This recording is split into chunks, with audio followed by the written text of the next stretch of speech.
Emang dokter hewan itu harus nyuntik aja? Untuk mana tahu kan buka klinik kan ada sampingan. Ya, aku ini sampinganku. Jadi ada banyak kerjaan dokter hewan sebenarnya. Nah, cocoknya ini kita bahas aja ini di video ya. A few moments later. Kopi pahit tanpa gula Assalamualaikum warahmatullahi wabarakatuh. Salam sejahtera untuk kita semua. Salam sehat. Apa kabar Sobat Dokadil? Semoga dalam keadaan sehat walafiat. Alhamdulillahirabbil alamin. Kita berjumpa lagi di channel YouTube Dokadil Institute. Channel berbagi ilmu, informasi, dan pengalaman terkait peternakan dan kesehatan hewan. Allahumma sholli ala Sayyidina Muhammad wa ala ali Sayyidina Muhammad. Sholawat beriring salam kepada baginda Rasulullah Sallallahu Alaihi Wasallam yang selalu kita harapkan syafaatnya sampai akhir kelak nanti. Nah, Sobat Dokadil, tadi kita ternyata si Boge atau si Aswar nggak sadar kalau kita lagi direkam. Jadi dia diajari orang-orang paling dekat saya ini sehari-hari. Dia aja nggak tahu sebenarnya apa dokter hewan itu, apa kerjaannya dokter hewan itu. Dia pikir dokter hewan itu nyuntik aja. Jadi saya yakin pun Sobat Dokadil juga banyak yang belum tahu bidang-bidang pekerjaan dokter hewan. Jadi mari kita bahas. Dan satu lagi, jangan lupa subscribe channel Dokadil Institute.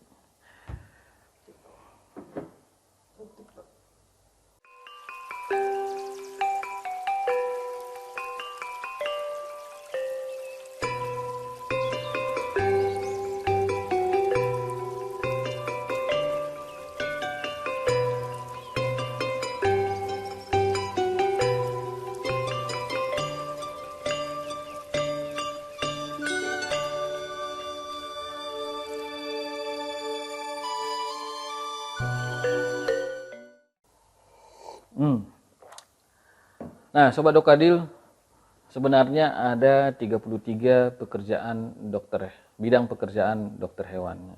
Nah, ini menurut OIA sendiri ataupun Office of International des Epizootics ataupun WAH, World Organization of Animal Health. Itu semacam organisasi dunia untuk kedokteran hewan.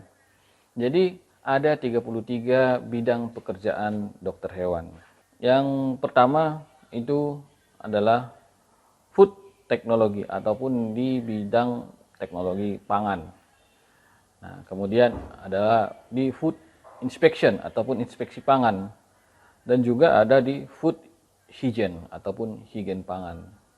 Jadi ketiga bidang pekerjaan ini berhubungan dengan pangan masyarakat. Jadi dokter hewan juga punya peran penting dalam hal menyediakan pangan yang sehat, yang aman untuk masyarakat.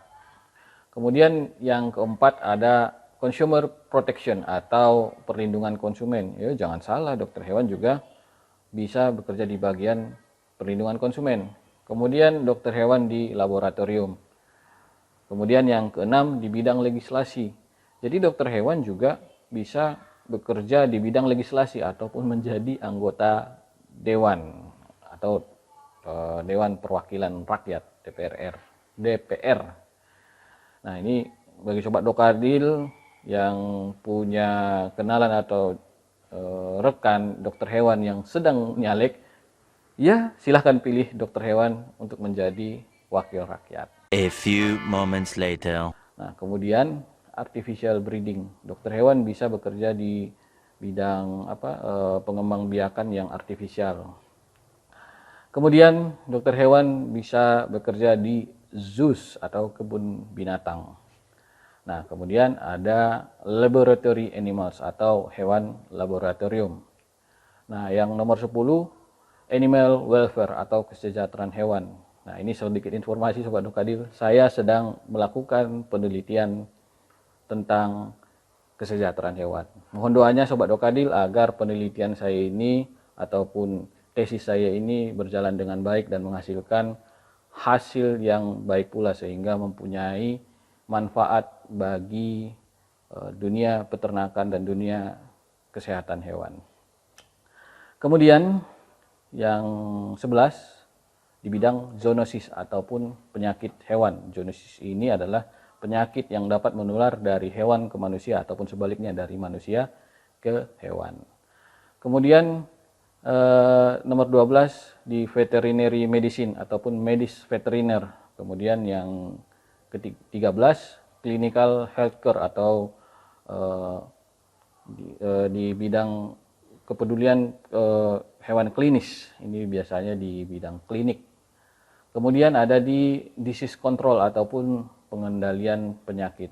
Nah, kemudian yang nomor 15 ada exotic disease, yaitu di bidang penyakit eksotis.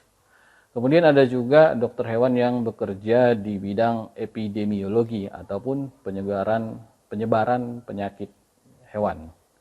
Nah, kemudian yang nomor 17 di bidang kuarantin. Nah, ini bagi Sobat Dokadil yang belum tahu, sebenarnya pekerjaan utama saya adalah di bidang karantina ataupun kuarantin. Saya salah satu dokter hewan karantina di Badan Karantina Pertanian sewaktu berada di bawah Kementerian Pertanian, sekarang menjadi Badan Karantina Indonesia. Kemudian nomor 18 itu ada livestock and animal product. Jadi ini dokter hewan itu bisa bekerja di bidang produk hewan dan ataupun produk peternakan. Kemudian nomor 19 dokter hewan bekerja di bidang aquaculture ataupun hewan akuatik.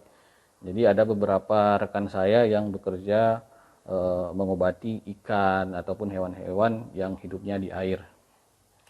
Kemudian nomor 20 wildlife ataupun alam liar. Kemudian nomor 21 environmental protection ataupun perlindungan lingkungan. Jangan salah, dokter hewan juga bisa bekerja di bidang perlindungan lingkungan. Kemudian nomor 22 dokter hewan bisa bekerja di bidang nutrisi. Jadi nutrisi baik itu pakan ataupun pangan. Jadi sering kalau ini di luar daripada benar atau tidaknya. Jadi dokter hewan itu bisa bekerja di bidang nutrisi, misalnya menyusun pakan untuk hewan, mengecek pakan ataupun mengevaluasi pakan. Kemudian nomor 23 di bidang parasitologi. Kemudian nomor 24 di bidang teaching ataupun bisa menjadi dosen ataupun menjadi guru. Kemudian nomor 25 di bidang research dan development. Ini dokter hewan yang menjadi peneliti. Kemudian livestock marketing. Ini di bidang pemasaran peternakan. Ini cukup banyak juga kawan-kawan saya dokter hewan yang bekerja di pemasaran ini. Baik itu menjadi bahasa kasarnya ya, sales vaksin, sales pakan, sales obat hewan, dan sales alat-alat peternakan dan lain-lain. Kemudian di bidang publikasi nomor 27. Di bidang publikasi inilah yang saya lakukan di YouTube ini. Nah, di bidang publikasi ini nanti kita bahas lebih lanjut. Nah, kita bahas lagi selanjutnya di bidang ekonomi. Ya, dokter hewan itu bisa juga bekerja di bidang ekonomi. Ya, jangan salah. Kemudian nomor 29 di bagian import animal production, produk hewan impor. Kemudian nomor 30 livestock industry organization ataupun organisasi industri peternakan ataupun di organisasi peternakan. Nomor 31 administrasi. Ya, dokter hewan juga bisa di bidang administrasi. Ya, kemudian nomor 32 di bidang organisasi internasional. Dan nomor 33 di bidang organisasi profesi.